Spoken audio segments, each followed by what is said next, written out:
여러분 안녕하십니까? 영성특강 네 번째 시간 강의를 맡은 강주현 사도 요한 수사입니다.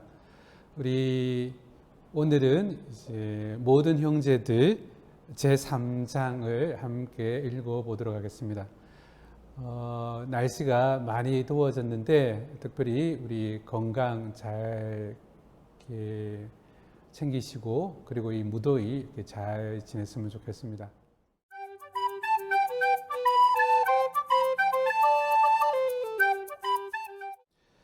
우리는 그 1장에서 그 제목을 보면 닫힌 세상의 그림자라는 제목으로 교황님께서는 우리 시대를 진단하고 문제점이 무엇인지를 대해서 살펴봤습니다. 2장은 기류의 이방인이라는 제목으로 특별히 우리 루카복음에서 나오는 유명한 이야기 착한 사마리아인의 비유를 통해서 전체 모든 형제들이 나가야 될 방향을 이렇게 제시했다고 할 수 있겠습니다. 그리고 이제 3장, 오늘 하게 되는 3장은 열린 세상을 상상하고 이룩하기라는 제목이 붙어져 있습니다. 즉, 이 말은 이제 2장에서 제시했던 이제 그 방향성에 따라 우리 사회는 어떤 모습으로, 어떤 세상으로 바뀌기를 원하는가라는 것을 이제 교황님께서 바라고 희망하시는 세상에 대해서 구체적으로 이야기하고 계신다고 볼 수 있겠습니다. 그러면서 우리 이 교황님이 바라시는 이 세상, 새로운 세상에 두 기둥으로 이 사회적 우애와 형제애가 이렇게 2장에서 제시되고 있습니다. 이 사회적 우애와 형제애는 바로 이 모든 형제들 회칙의 소제목이라고 할 수 있겠습니다. 그래서 중요한 주제 사회적 우애와 형제라고 했습니다. 이 두 기둥을 기둥을 가지고 기둥 위에 교황님이 바라시는 세상을 건설하기 위해서 그래서 열린 세상을 상상하고 이룩하기라는 제목으로 이렇게 출발하고 있습니다.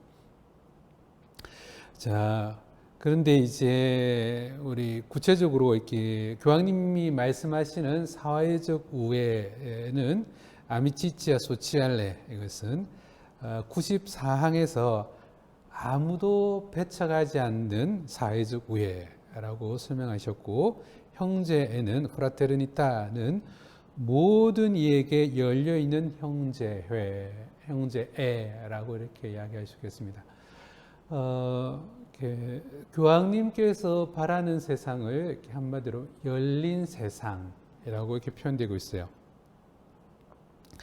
그러면서 이제 우리 1장에서 우리 시대를 진단하면서 우리 시대가 지금 이제 폐쇄적이고 굉장히 공격적인 민족주의적 양상을 보여주고 있다라고 말씀하시는데 우리가 지향해야 될 세상은 그 반대 열려 있는 세상을 교황님은 이야기하고 계신 것이 아닌가 하고 생각됩니다. 그래서 3장은 이제 새로운 세상, 즉 열린 세상의 이론적 근거를 제시하고 계십니다.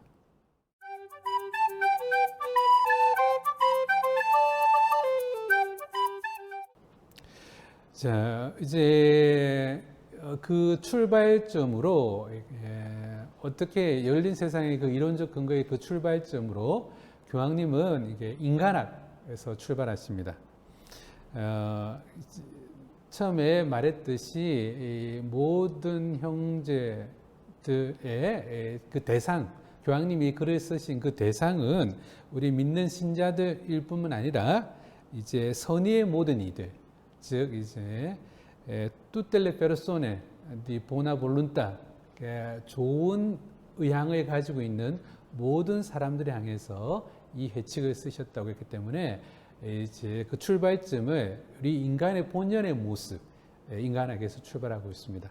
그래서 인간의 존재 그 자체에서부터 이렇게 출발하고 계십니다. 이제 3장을 출발하면서 이제 87항인데 교황님께서는 이렇게 말씀하시면서 시작하십니다. 인간 존재는 자기 자신을 아낌없이 내어주지 않으면 자기 자신을 실현할 수도, 그리고 자기 자신을 발전할 수도, 그리고 충만함에 이룰 수도 없게 만들어졌다라고 이렇게 이야기합니다. 이것은 이제 교황님께서 사목헌장, 제2차 바티칸 공의회의 문헌 중 사목헌장의 24항을 인용하신 말씀이십니다. 교황님께서 지금 말씀하시고자 하는 인간에 대한 이해는 교황님의 개인적인 이해가 아니고 교회 전통 안에 있는 겁니다. 실제로 일반 선의의 사람들에게 이야기하지만 교황님의 이야기는 이제 교회의 가르침에 바탕을 두고 있다고 할 수 있겠습니다.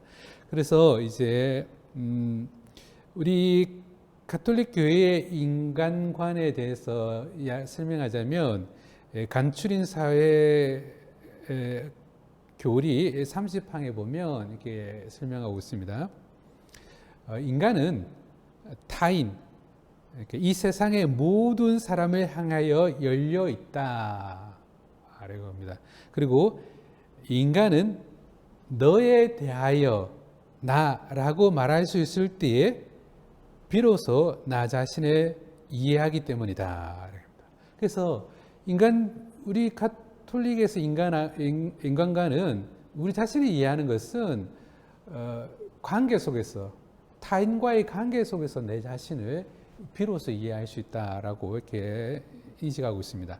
그리고 그럴 때 인간은 자기 자신에게서 벗어나서 또 자기 삶 안을 돌보는 자기 중심적인 태도에서 벗어나서 다른 사람, 이렇게 타인과 대화를 나누고 친교를 맺는 관계 안으로 들어간다라고 간추린 사회 교리에서 이렇게 설명하고 있습니다.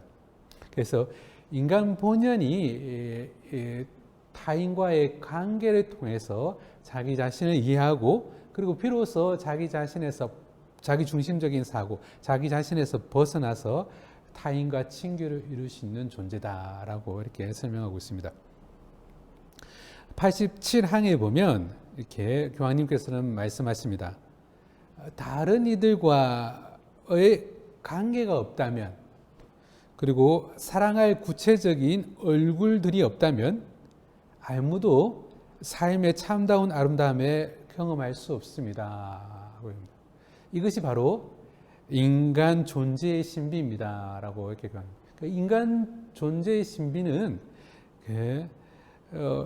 구체적인 관계 안에서, 그리고 이제 사랑하는 그 구체적인 얼굴 안에서 우리는 우리 인간의 삶의 참된 아름다움을 경험할 수 있다라고 이렇게 설명하고 계십니다. 그러면서 인간은 모든 사람 향해서 열려 있다. 그리고 그 근본은 이제 보다 근본적인 무한을 향해서 열려 있고, 나중에는 이제 절대자 하느님을 향해서 열려 있는 인간의 존재를 이야기하고 있습니다. 그러나 여기에서는 인간 존재, 타인을 향해서 열려 있다라고 말씀하시는데,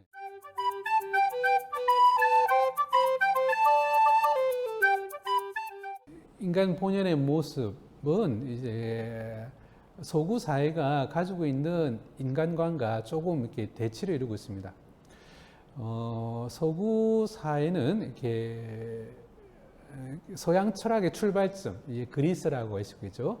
그리스의 우리 철학의 신화적인 사고에서 철학적인 사고로 넘어오는 그 시점에서 그 최초의 철학은 자연 철학이라고 할 수 있습니다.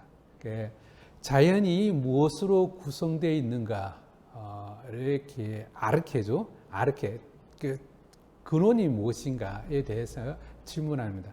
그래서 최초의 철학자라고 불리는 탈레스는 이 세상의 가장 근본은 이제 물이다라고 이렇게 이야기했습니다. 그래서 많은 학자들이 가장 기본이 되는 이제 요소들을 찾으려고 했습니다. 그것이 이제 나중에 사원소라고도 하죠. 뭡니까? 물, 불, 공기, 뭐 흙, 이렇게 공기는 이제 바람인데 이제 그 원소들이 모여서 이제 우리 인간도 이루고 여러 물질을 이룬다 하면서 그 근본을 찾으려고 하는 것이 철학서상입니다. 그렇기 때문에 이제 이 가장 기본이 되는, 가장 근본이 되는 이 요소로서 이제 바라보게 되는 거죠. 인간도 그렇게 바라봅니다. 그래서 교황님도 이 서구적인 인간관을 이렇게 표현하는데 111항에 보면 인간을 하나의 단자로 바라보는 경향이 있다라고 합니다. 이게 서구 철학이거든요. 단자, 이렇게 모나드라고 부릅니다. 모나드. 이 그리스 말 이렇게 모나스에서 왔습니다. 이 모나스는 우리가 이해하는 거 뭡니까? 모노. 우리가 음을 이렇게 들을 때 이제 스테레오가 있고 모노가 있습니다. 모노는 이제 하나, 단일한이란 뜻이라고 할 수 있겠습니다. 그래서 인간은 하나의 단자라고 하는데 제1존재, 하나의 그 분리된 독립된 하나의 존재라는 거 이렇게 보게 된다는 거죠. 그럴 때 이렇게 하나의 잔자로 보면 우리는 이제 아주 그 제1존재 그리고 세상의 중심이 되는 거예요.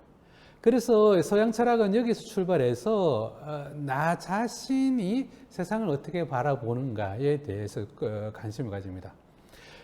그래서 이제 서양 철학의 아주 오래된 주제는 주체입니다. 주체.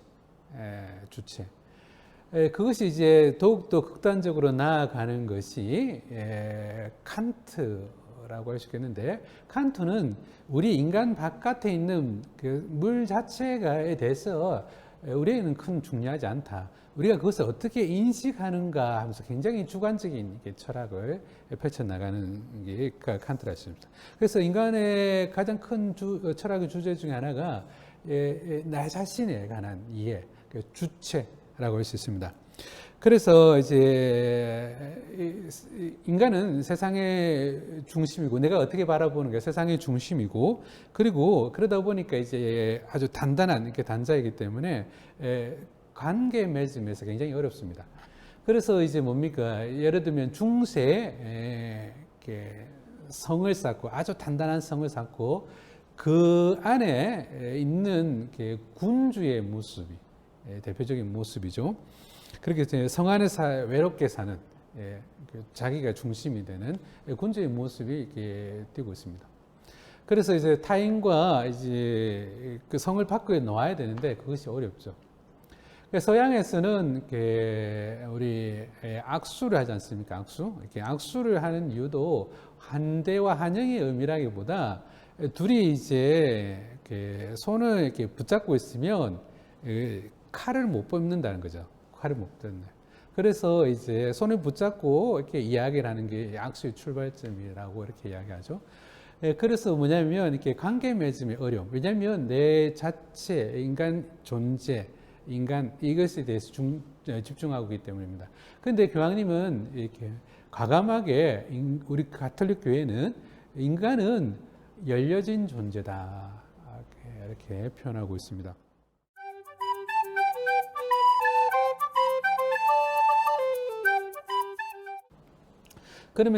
그러면 이게 우리 단단하고 독립된 이 단자로서의 인간이 어떻게 개방성을 지닐 수 있을까라는 겁니다. 그리고 이제 그래서 그것을 자기 자신을 뛰어넘어서 타인과 관계 맺음이 어떻게 가능할까에 대해서 이렇게 이야기하는데, 교황님은 이제 88항에서 칼 라너를 인용합니다. 인간학적 철학, 인간학적 신학을 하셨던 칼 라너 인용하면서 근본적인 결단 이론을 인용하십니다. 칼 라너에 의하면 사람은 누구나 언젠가는 한번 자기 자신에게서 벗어나서 뛰쳐나가는 결정을 내려야 한다. 인간은 누구나 그런 결정을 내려야 한다라고 이제 근본적인 결단 이론을 이렇게 인용하셨습니다. 그러면서 또한 교황님은 이제 그와 유사하게 요한 바오로 2세 교황님의 글을 인용하는데, 요한 바오로 2세가 교황님 되기 전에 대학 교수 시절 때 쓴 책이 있습니다. 사랑과 책임이라는 1960년대에 쓰여졌던 책에 보면 우리 각자에게는 모두 엑스타시아 법칙이 있다라고 이렇게 요한 바오로 2세 교황님께서 설명하셨습니다.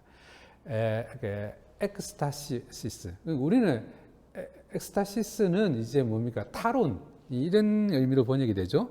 그래서 여기서 엑스타시스는 그리스 말인데, 엑스는 이렇게 어디에서 벗어나다는 거예요. 벗어나다. 이렇게. 스타시스는 머물 존재니까 우리는 우리 자신에게서 벗어나서 머무는 그런 법칙을 우리 안에 가지고 있다라고 교황님께서 설명하셨는데, 그것은 이제 설명하자면 우리는 이렇게 모든 인간은 다른 사람 안에서 우리 존재의 확장을 찾기 위해서 자기 자신에서 나오는 그런 이제 법칙을 가지고 있다라고 이렇게 설명하셨습니다. 이것은 이제 요한 바오로 2세는 특별히 로마에 있는 안젤리쿰에서 이렇게 윤리학을 공부하셨는데, 안젤리쿰은 다른 것이 아니고 이렇게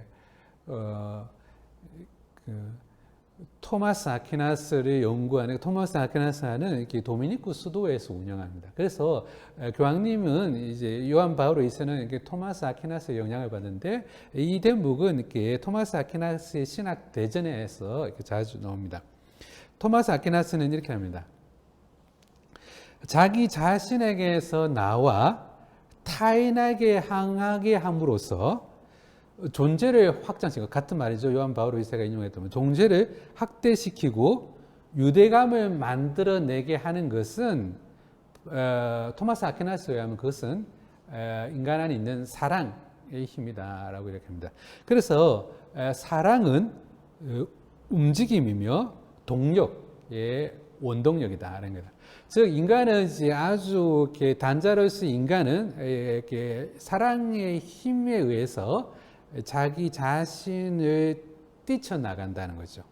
칼라나가 말하는 근본적인 결단을 통해서 뛰쳐나가고, 그리고 이제 요한 바오로 2세께서 했던 인간에게 있는 법칙, 그러니까 엑스타시스 법칙, 사랑의 힘에 의해서 이렇게 토마스는 뛰쳐나간다라고 이렇게 이야기합니다. 그래서 프란치스코 교황님은 88항에서 이렇게 말씀하십니다. 우리는 사랑하기 위해서 만들어졌다라는 겁니다. 그래서 사랑하기 위해서, 즉 우리 자신에게서 뛰쳐나와서, 그래서 초월해서 타인에게 향해서 이제 거기서 우리의 존재를 확장시켜 나가기 위해서 인간은 만들어졌다라고, 인간 존재 자체가 그렇다라고 이렇게 설명하십니다. 그러면서 이제 아주 철학적 용어죠. 존재의 확장하는 게 인간이죠. 그러면서 이제 우리는 이렇게 타인을 통해서 우리 자신을 이렇게 이해하고, 또한 자기를 실현하고, 또한 발전하며 충만에 이르게 된다라고 이렇게 볼 수 있습니다. 그래서 우리는 타인을 통해서 우리 존재가 확장된다라는 그 의미는, 프란치스코 교황님은 이제 오히려 타인을 만나기 어려운 상황에서 그 의미가 잘 드러난다라고 볼 수 있겠습니다. 그래서 예를 들으셨는데, 예를 들면 이제 광야나 사막이죠. 거기 사는 그 유목민들이죠. 유목민들에게 있는 공통된 이제 규율이 있어요. 그것은 뭐냐면, 의무가 있는데, 그거는 환대에 신성한 의무가 있습니다. 그것은 이제 유대교뿐만 아니라 무슬림에도 그렇습니다. 환대에 신성한 의무. 우리는 이 예를 아브라함을 통해서, 그러니까 아브라함에서 세 명의 사람이 오는데 그 아주 극진히 한답니다. 근데 그들 세 명의 천사가 나중에 하느님의 천사들이었죠. 주님이셨습니다. 그러면서 우리는 이제 그 타인을 통해서 하느님을 만나는 이렇게 아브라함의 이야기를 볼 수 있습니다. 그래서 뭐냐면 이렇게 우리가 이제 예를 들어 봅시다. 이렇게 사막에서 사는데 어떤 낯선 사람이 온다는 거죠. 그러면 우리는 쉽게 경계하죠. 저 사람이 누굴까? 그리고 의심을 먼저 하게 되는데 오히려 이제 그렇지 않다는 거죠. 그런 사람들은 이렇게 그 타인을 통해서 이렇게 새로운 소식과 자기가 존재함을 확인할 수 있다는 것을 보셨습니다. 이야기하십니다. 그리고 이제 예를 들면 이제 수도성들이죠. 이렇게 세상과 떨어져서 사는 이렇게 수도성. 교황님께서는 베네딕토 성인의 예를 드시는데, 그러면서 베네딕토 성인이 쓰셨던 수도 규칙이죠. 그들은 이제 자기를 이렇게 수양하면서 침묵과 기도 속에서 이렇게 살아가죠. 그런데 이제 그 수도원을 방문하는 사람은 어떻게 보면 자신들의 그 삶의 패턴을 깨어지는 사람들이죠. 그런데 베네토 성인은 특별히 그들에게 환대할 것을 이야기하셨다는 거죠. 그래서 뭐냐면 수도자들이 지향하는 수도 삶은 언제나 이렇게 다른 사람을 어떻게 맞아들이는 거와 같이 가야 된다는 거란 거죠. 그럴 때 우리가 수도 삶의 목적이 뭡니까? 나 자신에서 벗어나서 하느님께로 나아가는 거지 않습니까? 그게 바로 타인을 만남으로써 나 자신에게서 벗어나서 타인을 향하면 항상 공존해야 되는 것을 그것을 더 잘 드러나고 있다고 교수님께서는 말씀하고 계십니다. 그러면서 있는데, 그런데 우리는 이제 때로는 우리는 이게 뭐 많은 사람들하고 같이 살아가는 우리는 오히려 이제 타인에 대한 귀함이 거의 뭐 찾아보기 어렵죠. 오히려 타인은 유럽 서양에서처럼 굉장히 나에게 불편하고 때로는 어려운 존재가 되는 겁니다. 우리 가볍게 생각하더라도 우리 같이 사는 부부들도 이게 사랑을 나눠야 되는데 원수 아닌 왼수가 되는 그런 모습들을 볼 수 있습니다. 그러면서 우리는 때로는 이런 말을 합니다. 그죠? 저 사람 보면 내가 도저히 이해할 수 없어. 이런 말을 쓰죠. 근데 이제 바꿔보면 이런 거죠. 내가 도저히, 저 사람 보면 도저히 이해할 수 없어. 내가 아무도 없이 내 혼자 살아간다면 이제 우리는 깨닫지 못하는 일이 있어요. 왜냐하면 그 사람을 만남으로써 이렇게 내가 깨닫는 거예요. 나의 이해 폭이 요까지이구나. 저 사람 앞에서 나의 이해 한계에 도달한다는 거죠. 그래서 나의 이해 폭이 타인을 통해서 내 모습을 알게 되는 거예요. 내 모습 소금 천불이 나지만 내가 저 이해가 요까지밖에 이해를 못하는 사람이구나라는 것을 깨닫게 된다는 겁니다. 그래서 타인을 통해서 내 자신을 뛰어넘어서 이렇게 우리는 많은 가정 생활을 통해서 우리가 이제 더 이렇게 성숙해 나갈 수 있고 나의 존재를 확장시켜 나간다라고 볼 수 있겠습니다. 그래서 이제 교황님의 이 말씀을 이렇게 우리는 유럽 서양에서는 타자에 대한 이제 이해가 새롭게 생성되는데 타자는 두려움의 대상이었어요. 그래서 20세기의 서양 철학의 가장 큰 주제가 타자성이었습니다. 가장 극명하게 보여주는 사람이 예를 들면 볼 샤르트르라고 할 수 있는 사람이죠. 그 사람은 이제 프랑스 철학자로서 그리고 문인이고 소설가인데 그리고 교수고 가장 근대화된 사람이었습니다. 그래서 이제 결혼 제도에 대한 모순을 지적하면서 이렇게 자유 연애를 하고 자유로운 단자로서의 인간의 삶을 이렇게 살아갔습니다. 그런데 이 사람이 이렇게 이야기합니다. 그래서 내가 이렇게 마음껏 자유롭게 살고 싶은데 어느 순간 내 자유가 제약을 받더라는 거예요. 언제? 그것은 이제 타인의 자유 앞에서 내가 자유를 누릴 수 있는 권한이 있는 것처럼 다른 사람도 자유를 누릴 수 있는 권한이 있어요. 그러나 이 자유가 서로 자유인데 서로 그 자유가 만날 때는 우리가 어느 정도 이렇게 두 사람 사이에 그 자유가 제약을 받는데 그럽니다. 그래서 이제 사르트르는 이렇게 합니다. 내가 이제 정말 마음껏 살고 싶은 싶은데 타인의 자유 앞에서 내 자유가 제한을 받더라는 거죠. 그래서 사르트르는 아주 유명한 말을 남기죠. 그러면서 그래서 타인은 나에게 지옥이다 라고 이렇게 표현합니다. 그래서 이제 타자성, 나와 다름에 대해서 받아들이고 거기서 오는 이제 이렇게 두려움이 있었는데, 이제 우리가 이제 교황님이 제시하는 이 원칙들에 의하여 보면 그렇지 않다는 거죠. 오히려 타자는 이제 89항에서 이야기합니다. 우리를 성장시키고 우리를 더 풍요롭게 하는 그 원천이다라고 이렇게 이해한다고 할 수 있겠습니다.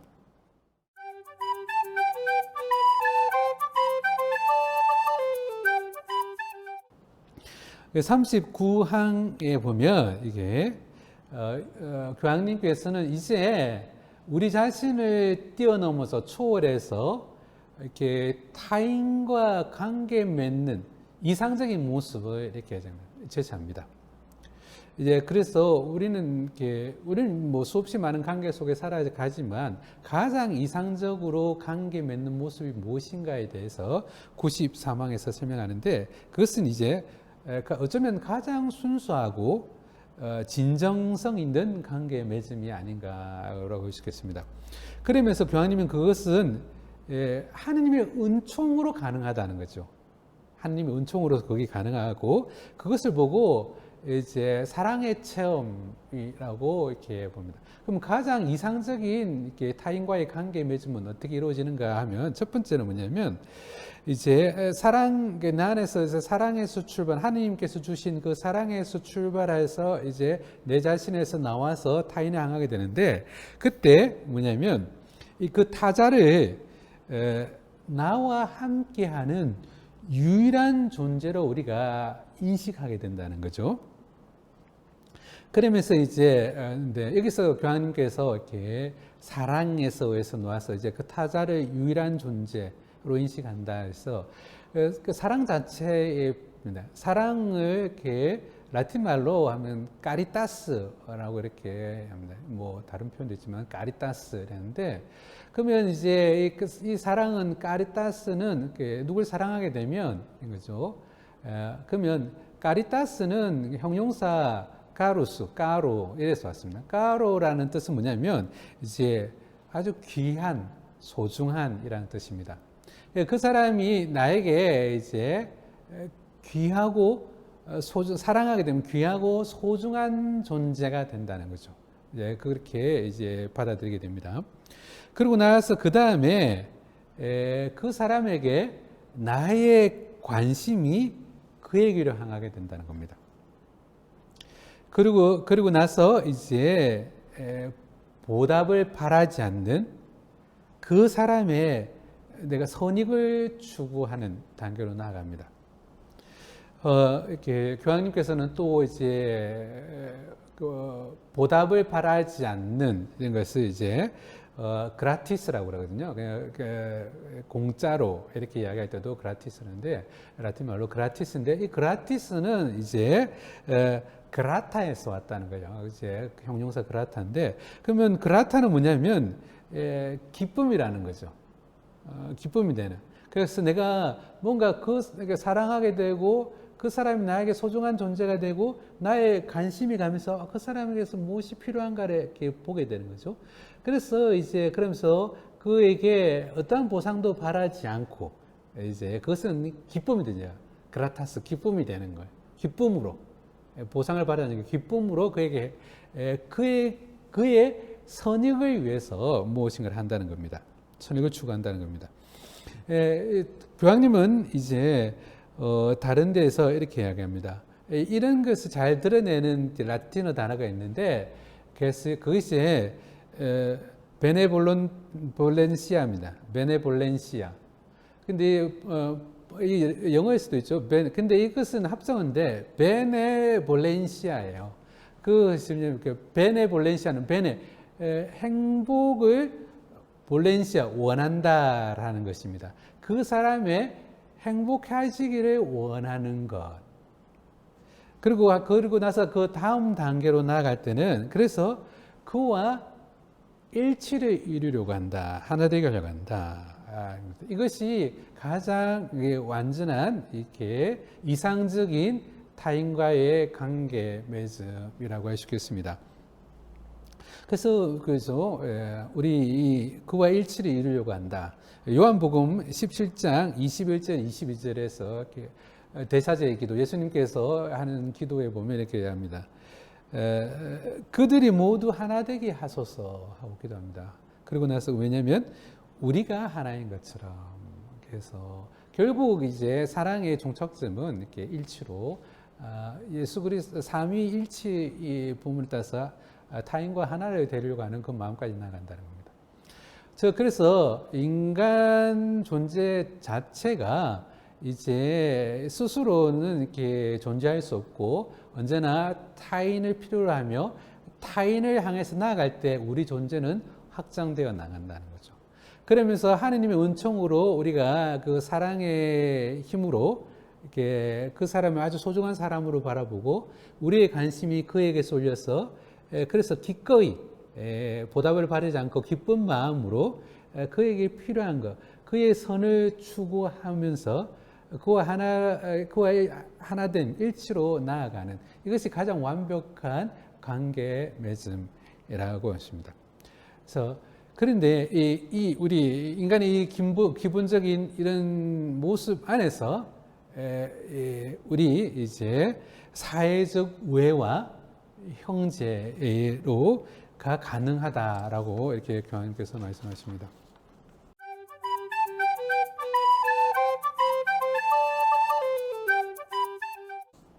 그러면서 이제 95항에서 이렇게 말씀하십니다. 그 사랑은 우리를 보편적 친교로 향하게 한다 하고 이야기합니다. 그러면서 이제 성서 말씀 마태오복음 23장 8절입니다. 단순한 한 사람 모든 사람을 향해서 나아가죠. 그래서 보편적 친교로 향하게 한다 하면서 너희는 모두 형제다. 타자가 지옥이 아니고 너희는 모두 형제가 된다는 것. 이런 관계 맺음을 통해서 합니다. 그러면서 교황님은 보편적인 개방성을 이야기합니다. 이제 이런 인간적인 기본적인 이렇게 존재론적인 이렇게 관계 맺음에서 확장되어 나가죠. 인간의 확장. 그래서 이제 뭐냐면 우리 가정과 우리 공동체가 이제 이런 관계 맺음으로 나아가야 되고, 그리고 더 나아가서는 우리 국가와 국가 간의 이런 관계로 나아가야 돼요. 그리고 이제 전 지구적 차원에서 이런 관계로 나아가야 돼요. 그럴 때 정말 사회적 우애, 형제가 형성된다는 것입니다. 그래서 사회적 우애와 형제는 여기에서 이렇게 인간의 사랑을 통해서 관계 맺으면서 출발한다라고 이렇게 말씀하시는 겁니다. 그러면서 이제 공동체도 이제 그렇게 관계 맺음을 해야 되는 거죠. 그래서 교황님께서는 이렇게 이야기합니다. 이제 우리가 자기 자신에서 벗어나서 이렇게 타인에게 향하여 드리는 것처럼 공동체도 이제 우리는 이제 가시적인 거리를 이렇게 넘어서서 우리 사회에서 없는 것처럼 취급하는, 보여주지 않으려고 하는 사회적 약자에게 향해야 된다는 거예요. 그래서 그 기쁜 마음으로 무상으로 보답을 바라지 않고 그들의 선을 추구하는 게 나아가야 된다는 겁니다. 이제 그게 이제 공동적 차원으로서 나아가는데, 그런데 우리는 이제 항상 이제 그런 게 면도 있지만 또한 어떤 사람들은 그렇지 않습니다. 어떤 사람들은 이제 우리 공동체는 다른 공동체와 달라. 그래서 이제 그러면서 이렇게 우리 공동체의 정체성이 뭐지? 이것을 강조하는 사람들이 있다는 겁니다. 그러면 이제 정체성이라는 거, 우리 공동체와 다른 공동체와 다른 점이 뭘까? 이게 차이점을 찾게 되는 거죠. 차이점은 나중에 계급을 만들어내요. 계급을 만들어내는 거예요. 그러면서 이제 공동체는 열려있지 못한 공동체가 되는 것은 이제 뭐냐면 끼리끼리 집단이 되는 거죠.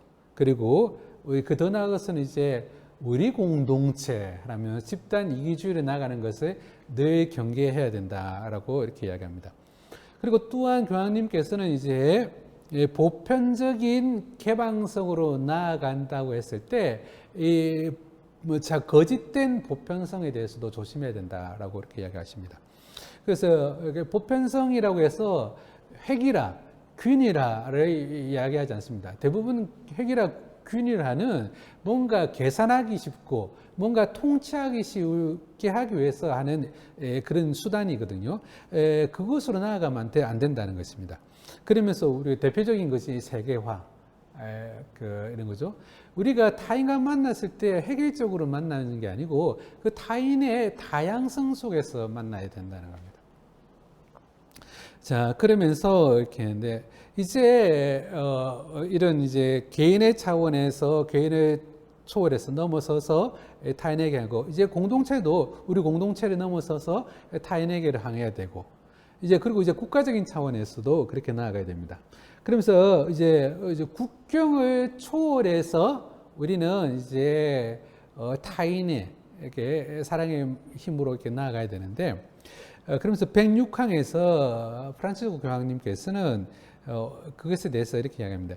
인간의 기본권을 제시한다는 거죠. 어떻게 나아갈 수 있는가 하고 이야기한다면 네, 기본권에 대해서 이야기하시는데 어떤 사람이 자원이 부족하고 발전도 제대로 이루어지지 않는 나라에서 태어났다고 해서 인간답지 못한 삶이 그 사람이 인간답지 못한 삶이 정당화되지는 않는다라고 이렇게 이야기합니다. 그래서 어느 나라에 살든지 간에 모든 인간은 품위 있는 삶, 온전한 발전에 대한 권리를 가진다라고 이렇게 이야기합니다. 그러면서 이 기본권을 누릴 수 있도록 어려운 국가들을 무상으로 도와줄 수 있을 때 우리는 진정한 그 사회적 우애와 형제가 실현되는 사회를 건설한다는 것입니다. 이제 더 나아가서 우리 이제 지구적 차원으로 이렇게 확대되어 나가는데 지구적 차원에서 봤을 때는 이제 우리는 인류 가족 전체의 선을 추구하는 그래서 교황님께서는 이야기합니다. 그런 시스템으로 바뀌어야 되는 건데 우리 시스템이 이제 한 사람이라도 예외 없이 한 사람의 희생도 없이 온전히 성장하는 그것을 이제 지향해야 되는 것이죠. 그래서 전지구적 차원에서 이제 우리의 관계 맺음이라고 할 수 있겠습니다. 그러면서 이제 연대가 필요하다라고 교황님께서 이야기하죠. 연대라는 거죠. 우리가 서로 연결되어 있다. 즉 우리가 서로 모두 같은 형제다라는 것이 이제 전지구적 차원에서 우리가 확대되어 나갈 때 우정이 확대되어 나갈 때 연대가 필요하다고 이야기했습니다. 그래서 교황님께서는 이 연대는 우리 인간에 대한 예의, 특별히 나약한 인간에 대한 책임에서 이 연대가 나온다라고 말씀하십니다. 그러면서 그 연대는 구체적으로 그들에게 봉사함으로써 그 연대가 드러난다라고 말씀하십니다. 그러면서 이렇게 인간이 지닌 존재론적으로 지닌 이런 관계 맺음에 대한 이 소중한 가치들을 비웃음이나 조롱거리가 되지 않도록 잘 보존하고 전달할 수 있도록 노력해야 된다고 113항과 114항에서 이야기합니다.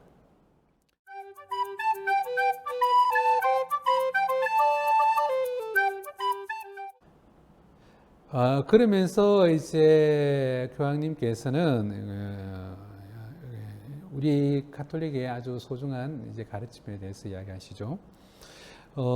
우리가 그러면 이제 세상을 이렇게 어떻게 바라봐야 되는가, 특별히 우리가 그 재화에 대해서 어떻게 바라봐야 되는가에 대해서 이야기하는데, 여기 이 말씀도 실제로는 사무헌장, 바티칸 제2차 바티칸 공의회 문헌인 사무헌장 69항에 보면 이런 내용이 있습니다.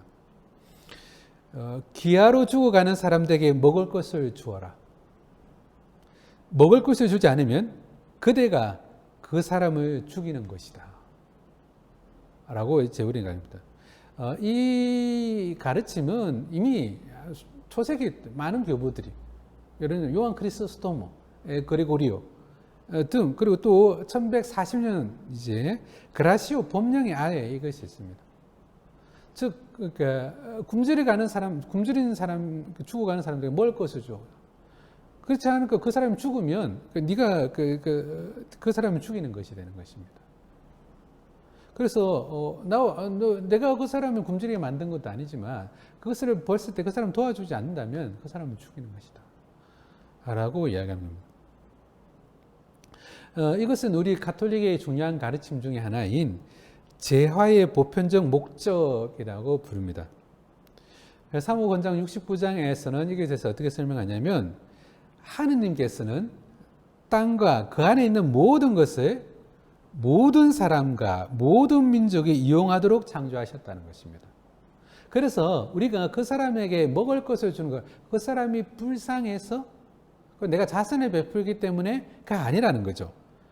그것은 뭐냐면 원래 그들의 것을 돌려주는 거라는 거죠. 그들이 어떤 이렇게 인간적인 여러 가지 요인에 의해서 그들이 먹어야 될 양식을 그들이 이렇게 잃어버렸다는 겁니다. 그래서 내가 가지고 있는 내가 그들에게 돌려주는 그런 마음이라는, 그런 돌려주는 마음이 아니고 그런 돌려주는 원칙이라는 겁니다. 그래서 하나님께서는 이 모든 재화는 모든 사람들이 이용하도록 창조됩니다. 누가 한 사람이 그것을 이렇게 독점적으로 소유할 수 없다는 것입니다. 이것이 윤리적, 사회적 질서 전체의 일원칙이다. 교회의 가르침입니다. 그래서 그러면 이제 우리가 이렇게 하죠. 그럼 내가 소유하는 것은 그럼 내 것이 아닌가? 이렇게 이야기했을 때 우리가 이제 사적 소유, 개인적인 소유를 무시하는 것이 아닙니다. 그러나 그리스도교 전통 안에서 사유재산권은, 권리는 절대적이고 침해할 수 있는 권리라고 한 번도 이야기한 적이 없습니다. 언제나 우리는 사유재산의 사회적 기능을 강조했었습니다.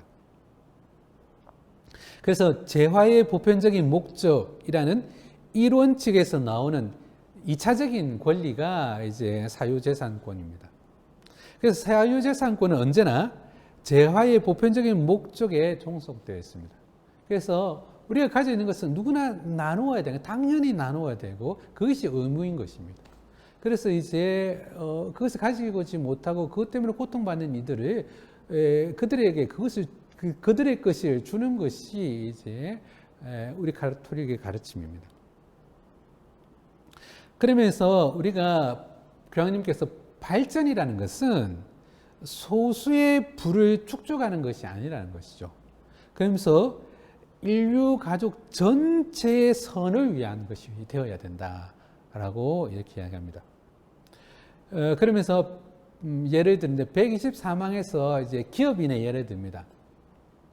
우리가 기업인이죠. 이제 기업인은 하나님으로부터 특별한 이제 재능과 소명을 받았다는 거죠. 그래서 예를 들면 이제 아주 우리 엄청난 갑부들 있잖아요. 그들은 그 돈을 이렇게 재화를 이렇게 부를 늘릴 수 있는 그게 하나님으로부터 받은 특별한 재능이라는 것입니다. 재화와 부를 이렇게 늘릴 수 있는 그 특별한 재능을 받은 사람, 정말 그들은 아주 이제 돈을 이렇게 쉽게 이렇게 늘릴 수 있는 그런 능력들을 가지고 있습니다.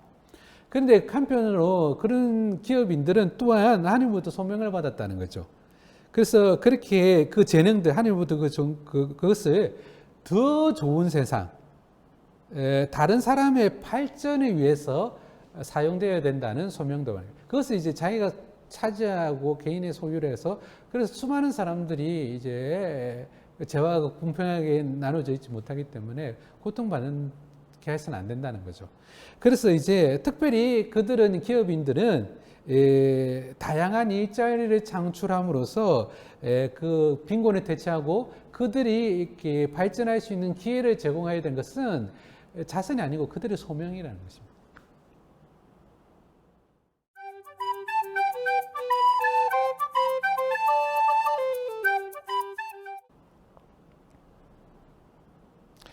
그래서 이제 교황님이 지향하는 새로운 세상은 바로 사회적 우애와 형제를 바탕으로 하는 새로운 세상을 건설하기 위해서는 이제 분명 지금까지 우리가 살아온 삶과 다른 새로운 대안적 사고 방식이 필요하다라고 다시 한번 역설하고 계십니다. 우리가 이렇게 3장을 읽으면서 우리 인간의 존재 자체에서 그래서 이제 교황님께서 말씀하시게 분명하게 말씀하시지 않지만 그것은 우리 인간이 가지고 있는 사랑은 언제나 불완전한 사랑이죠. 그래서 여러 가지 이렇게 그런 게 모습이 안 좋은 모습들이 드러나죠. 그러나 하나님의 사랑으로서 그것이 수정되고 이제 회복되어 가지고 우리는 정말 이상적인 관계 맺음을 통해서 우리는 이제 사회적 우애와 그리고 형제로 가득 채워진 새로운 세상을 건설할 수 있을 것이다 라고 이야기하고 있습니다. 오늘은 여기까지 하겠습니다. 들어주시고 시청하신 여러분 다시 한번 감사드립니다.